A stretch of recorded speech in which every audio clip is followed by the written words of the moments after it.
Sen yelin akabinde, kalbimde kaldı sızı. Takmıyorum hiçbir şeyi, ben artık kaygısızım. Dolandım bak hayatıma, koydun beni el yerine. Solan güldüm elinde, ben hala derinde sen. Gözümde dilimde sen, zikrimde senken.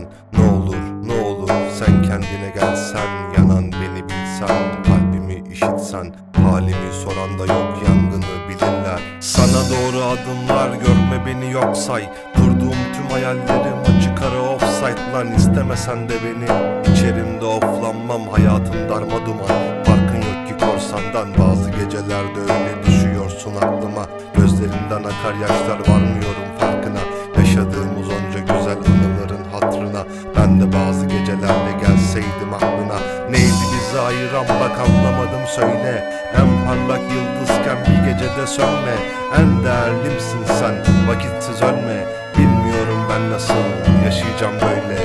Önümde yol mu kaldı, ben artık ben miyim? Sönüp de yandığım, yakıp da söndüğüm, içimde kördüğüm. Çözüp de gör beni, içimde öldürüp de içimde ölmedi.